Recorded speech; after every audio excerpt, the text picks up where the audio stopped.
La revolución copernicana como paradigma del pensamiento moderno. Uno de los cambios más trascendentes que da lugar al pensamiento moderno es la llamada revolución copernicana, a través de la cual Kant expone las conclusiones de su teoría del conocimiento, esto es, respecto a la manera como conocemos.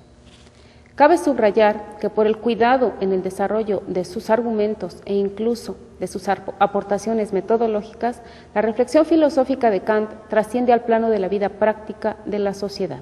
De ahí que la analogía de la revolución copernicana sintetiza el cambio de mentalidad que se estaba gestando en Occidente en el siglo XVIII.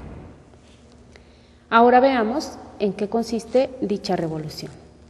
Copérnico enfrentó la dificultad de que no se podía explicar el movimiento de los objetos celestes con base en la tesis que prevalecía en su tiempo, según la cual la Tierra se encuentra en el centro del universo y el Sol, así como los demás objetos celestes, giran a su alrededor.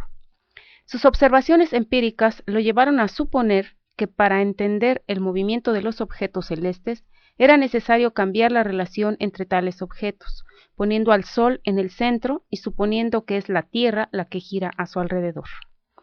Kant considera que esta evidencia obligaba también a replantear y precisar la explicación o teoría del conocimiento, pues no se podía seguir creyendo que los objetos como tales tenían una serie de propiedades o cualidades intrínsecas que el cerebro captaba como si fueran una especie de fotocopiadora, sino que la mente misma contribuía en la conformación del objeto. La mentalidad que prevalecía antes de Kant presuponía que, en el proceso de conocimiento, el sujeto cognoscente es pasivo, mientras que el objeto conocido influye en el sujeto y provoca en éste una representación fidedigna. Pero gracias al trabajo de Copérnico queda claro que no era necesario tener a la vista el objeto, en este caso el sistema solar, para aseverar cómo es. Es decir, gracias a los registros y cálculos realizados por años respecto de los cambios observados en el cosmos, primero Copérnico se construyó una idea de cómo era y después lo vio. Lo que él y quienes hacían los estudios antes de él buscaban era una explicación de cómo los astros giraban alrededor de la Tierra,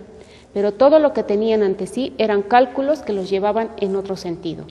Así que no les quedó más remedio que plantear la hipótesis de que la Tierra era uno entre otros astros que giraba alrededor del Sol. Esta conclusión de la ciencia empírica, según observa Kant, revoluciona el pensamiento filosófico, en el sentido de que para explicar el conocimiento será necesario suponer que nos valemos de juicios a priori, esto es, de juicios cuya verdad puede establecerse aún de manera independiente de que se tenga la experiencia empírica. A estos enunciados de conocimiento los llamó juicios sintéticos a priori, y su carácter extraordinario radica en que su existencia implica que podemos saber algo de las cosas antes de tener contacto con ellas. Kant establece la necesidad de dar la vuelta a la representación clásica de la relación entre el sujeto y el objeto del conocimiento, y aceptar que en la experiencia cognoscitiva el sujeto cognoscente es activo, es decir, que en el acto de conocimiento modifica la realidad conocida.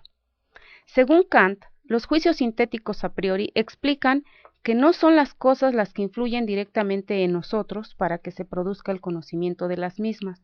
sino que esto depende de las condiciones de posibilidad con que cuenta el sujeto para toda experiencia posible, es decir, a las condiciones formales denominadas a priori e impuestas por la estructura de nuestras facultades cognoscitivas. Por ejemplo,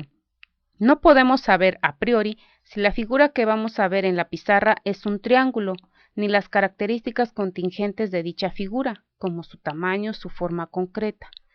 Pero sí podemos saber a priori que si un triángulo ha de poseer todas las propiedades descritas por la geometría, ya que según Kant estas son una consecuencia de la peculiar estructura de nuestra mente, y a ellas se debe someter todo objeto del cual podamos tener experiencia. En consecuencia, mediante esta revolución del conocimiento, se coloca al ser humano ya no en el centro del universo, como parte de todo lo creado, sino como origen de todo lo conocido, lo que algunos de sus sucesores entendieron que del propio ser humano dependía la existencia misma de las cosas. Y sobre tales consecuencias terribles de esta mentalidad, que hoy vivimos realizadas en muchas prácticas de la vida cotidiana, ya hablaremos en una próxima ocasión.